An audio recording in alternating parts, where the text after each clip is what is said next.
5:47 a.m. Zip code 60606. Chicago. The air in your apartment is recycled, filtered through a HVAC system you don't own. You wake up not because you are rested, but because the contract requires it. You are a high-functioning biological asset. You trade the only non-renewable resource you possess, time, for a depreciating currency. Your salary is not a reward. It is a maintenance fee.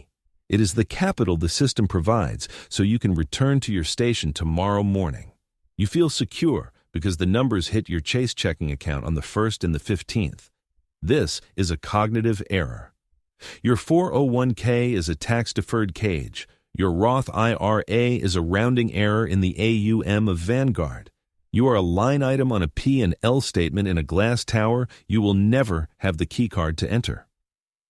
Last Tuesday, you missed your sister's engagement party. You sent a $200 Venmo payment and a templated text. A cold transaction. You traded a core human memory for the continued approval of a senior associate who doesn't remember your middle name. The math is clinical. If you depend on a salary, you are shorting your own life. You are betting that your health will outlast the corporation's need for your specific skill set. It is a losing trade. The moment your output drops below your cost of carry, you are liquidated. Welcome to the architecture of the invisible. This is level 1, the small gear. You think you are climbing a ladder. In reality, you are just keeping the lights on for the people who own the ladder. Let's begin. Level 1, the small gear. You are an analyst, or perhaps a senior manager. The title is irrelevant. It is simply a label for your specific weight in the machine.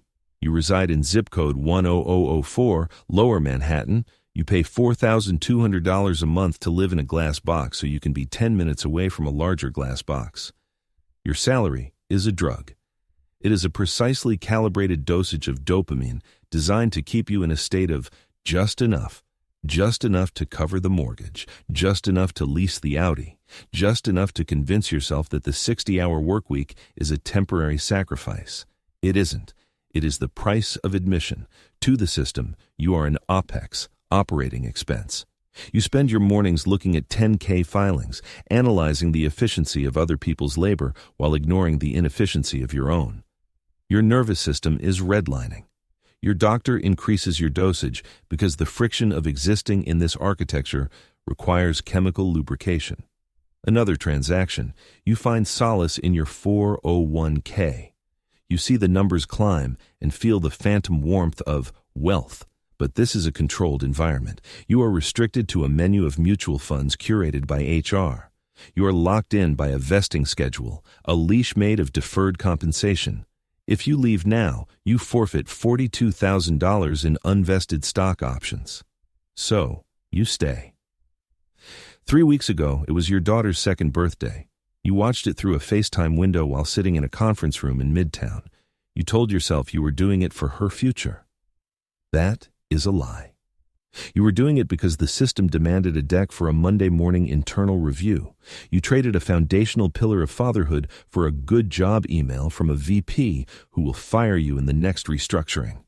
You are the most heavily taxed entity in the American experiment. You have no stepped-up basis, no 1031 exchange, no carried interest. You earn W-2 income. You are the fuel that the system architects burn to keep the engine running. You work until Thursday afternoon just to pay for the right to work for yourself on Friday. You think the solution is a higher salary. You think a promotion will buy your freedom. You are wrong. You are simply preparing to move from the cubicle to the corner office, where the stakes are higher and the cage is made of gold. Level 2, the debt architect. Congratulations, you've been promoted. Your base salary is now $250,000, with a discretionary bonus that keeps you tethered to the year-end performance review. You have entered the world of the debt architect. You don't just have a job anymore. You have a lifestyle to maintain, a lifestyle that requires a burn rate of $18,000 a month just to break even. You are now a high-value debt servicing machine. You didn't buy a home. You bought a 30-year liability that the bank allows you to sleep in. Your wealth is an illusion of equity hidden behind a mountain of golden handcuffs. You cannot quit. You cannot pivot. You are one reduction in force away from total insolvency. To stay here, you sign away your mobility. The clawback provision ensures that if you leave before the 3-year mark, the system reclaims the bonus you already spent on the kitchen remodel. You aren't being paid for your talent. You are being paid for your complicity and your inability to walk away. Last month, you missed your father's funeral service in Ohio. There was a liquidity event at the firm, a 2 a.m. fire drill on a Friday. You told your mother it was unavoidable. You traded the final goodbye to the man who raised you for a Tier 1 performance rating. The system accepted the trade. It always does. You spend your weekends with a CPA, desperately trying to find tax loss harvesting opportunities to offset your gains. It is a futile exercise in micromanagement. You're playing a game designed by people who view $250,000 as entry-level survival income.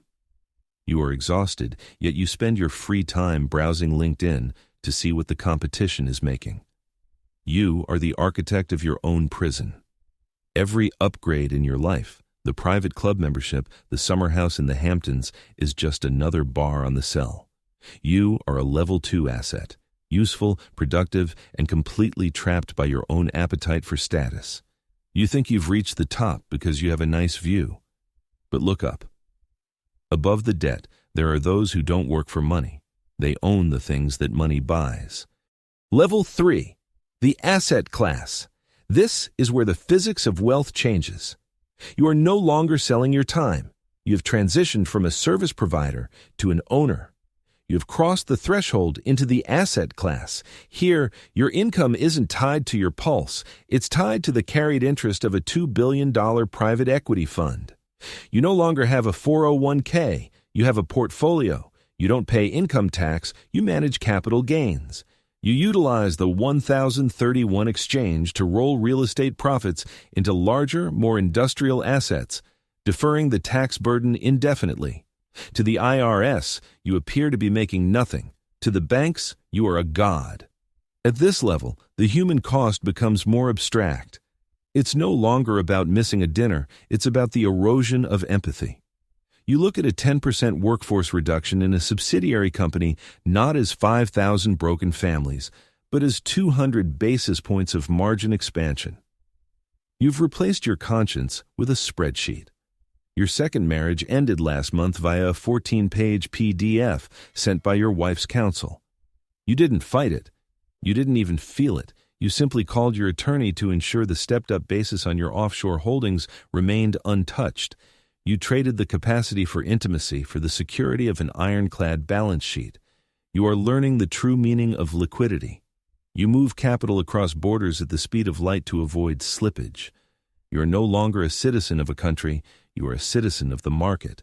You use tax loss harvesting not to survive, but to weaponize your failures into future tax shields. You have escaped the gear, you have escaped the debt.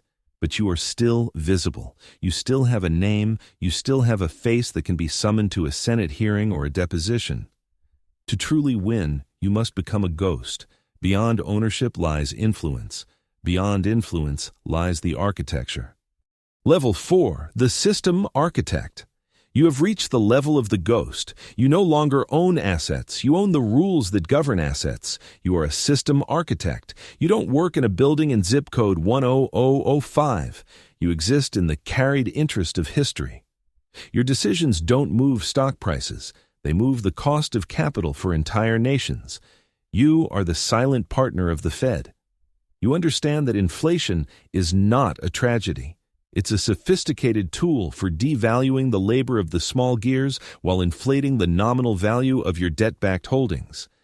You operate in the shadows of BlackRock and Vanguard, steering the flow of trillions via passive indexing. You are the invisible hand, and it is cold. The human cost at level 4 is total. You haven't spoken to your children in 4 years. You didn't even attend your mother's funeral. You simply wired $1.2 million to a foundation in her name. It was a tax-efficient exit strategy for a biological relationship. You have traded the ability to feel love for the ability to calculate basis points in your sleep. You spend your days looking at 10-year Treasury yields. You know that a 25 basis point move in the risk-free rate determines who eats and who starves in the developing world. You don't feel guilt. Guilt is an expensive luxury for those with lower margins. You only feel the friction of regulation, a minor technical hurdle you hire former Treasury secretaries to dismantle. You have achieved intergenerational velocity. Your wealth is now a self-perpetuating AI. It utilizes stepped-up basis at the moment of your inevitable biological failure to reset the tax clock to zero for your heirs. You have bypassed the mortality of the dollar. You have become a permanent fixture of the architecture. You are the ghost in the machine. You are the architect of the cage. But even an architect needs a foundation, and the foundation is always the same: the belief that the system is fair and the hope that hard work leads to freedom. The loop is closing. The machine is hungry. Level 5, the Eternal Machine, 612, AM, zip code 60601, The Loop, Chicago. Meet the new arrival. He is 22. He graduated with honors. He has $84,000 in student debt, a low-interest shackle he carries with pride. He thinks he is the protagonist of a success story. He is actually a fresh unit of liquidity entering the bloodstream of the machine. He has already calculated his post-tax income. He has already selected his 401k contribution percentage, 6%, the company match. He feels smart. He doesn't realize he has just signed a 40-year lease on his own soul. He is a small gear in its pristine, unworn state. The system architect at level 4 doesn't know this man exists. He doesn't need to. The architecture is self-correcting. For every veteran who burns out, for every VP who is liquidated, for every small gear that breaks under the friction of a 100-hour week, there is a replacement waiting at the turnstile. The machine is indifferent to the individual. It only cares about the carry. The transaction is complete. The young man trades his mourning, his health, and eventually his memories of his family for the promise of a stepped-up basis he will never live to see. He walks toward the glass tower, clutching a lukewarm coffee. A $7 expense to fuel a $100,000 a year output.